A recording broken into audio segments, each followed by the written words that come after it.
Love the rookie. He's always humble. So I like that. humble.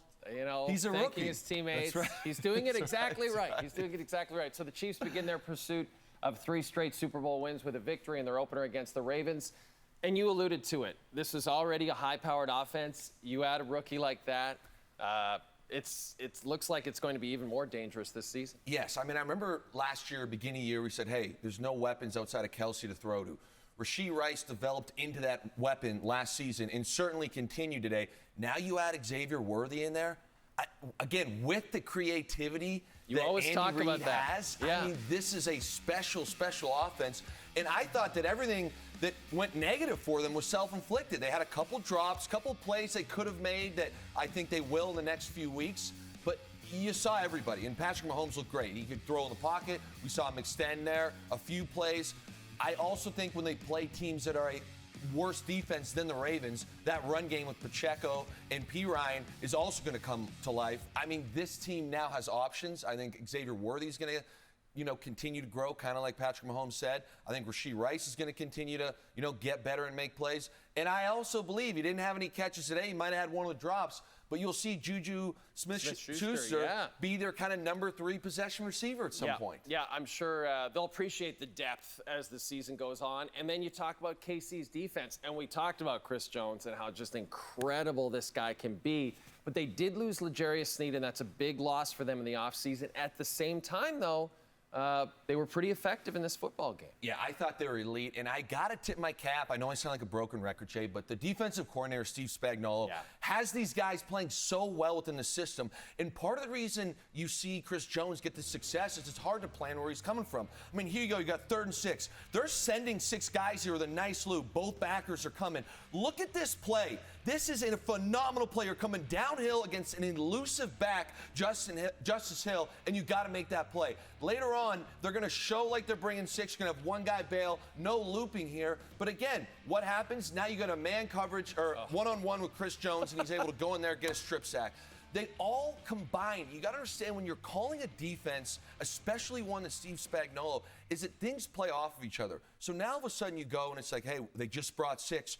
On the offensive line, you're looking around. Hey, how do we block this? Where are they blitzing from? Now you got guys jumping in, jumping out. And on the back end, it's a very high risk, high reward. But when you have safeties and DBs that can make plays like that, which I'm telling you, it might look easy, like, oh, Luke, he just came downhill and made a tackle. It is not. The timing, the cerebral ability to recognize that play, get downhill, make that play, that allows Spags to be able to, again, do these stunts. And you saw it today. If Lamar Jackson was not his MVP self, I mean, he was playing recess ball in the second half and getting it done. Yep.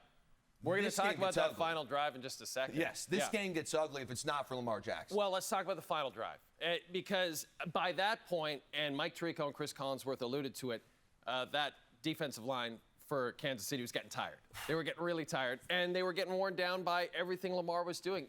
And yet, at the same time, at the very end, he just couldn't pull it off. I hear you. It's like you sit there, and to me, I watched Lamar's game today, and I think to myself, he's got very minimal help from his staff. I thought their offensive coordinator, Todd Monken, got dominated. At one point, Collinsworth said, I think it was midway through the 3rd quarter, he averaged throws 1 yard down the field. Yeah. Lamar starts scrambling everywhere, and even the likely touchdown is a broke-down play that Lamar creates. So I sit here, and you're like, man, this guy is willing his team back. He's doing it all those legs. I mean, he rushed for over 120. And then the moment of truth comes, and I know the likely play, but we just saw it. The real tough one was the throw to Flowers before that. Yeah, the Flowers. I'm not sure what he was even saying. No, he's throwing on the run. He's on the run. And so it's part of what happens, Jay, is when you play that, I like to call it backyard style, recess style football, you're going to have that odd mistake. Now, that came at the worst time, but when you're playing, again, recess style football, you don't really know what page everybody's on. You kind of have a feel for it, but week 1, is it unlikely that, you're thinking someone's going to sit down and stop in a window? He keeps running, and next thing you know, the game is potentially lost? And listen, likely steps his foot back, 2 inches, and they go for it and they get the conversion. We're talking about a totally different thing here, right? And when they zoomed in on Harbaugh and he's sweating and he's yes, there it is. I'm telling you, I'm like, I knew that was coming. It's the best. Yes. He's the best. Now, we talked about Derrick Henry earlier. Everyone loved the addition. Everyone thought it was just a great addition to this team. And it started off so beautifully, but do you feel like at the end of the day he could have been used more effectively in this one? 1,000%. No one is more disappointed than me because I saw this and I'm like, this has the potential between him and Lamar to be one of the greatest wide receiver running back duos backfields. And I'm not saying it's done yet, but to me it looked like outside of the first drive, they just lacked identity. I expected this Ravens team to come out here today with their fullback, Ricard, who plays some tight end, Andrews and Likely, getting into some heavy sets, really condense the defense, get Derrick Henry running downhill, roll Lamar out, and have this really tough yet athletic style offense. And out of nowhere, it just disappeared. Yeah. And you could just see where it's like, hey, now we're going to the spread and Justice Hill's in. Okay, now we've got Derrick Henry. It looked out of sync. It looked like we really struggled to figure out, how to use both of these guys to the best of their ability. And I understand it's not an easy task, but when you have 2 phenomenally talented players like that, I did think that the offensive coordinator would have a better, option or play sheet to be able to put something together. Then again, to me, it just looked discombobulated. I guess if you're a fan of the Ravens, the good news is you saw what the potential was in the first few plays of the game. Really, the first drive. That drive came out, and I'm like, if they have mastered this, they're going to score 40 every week. Yeah.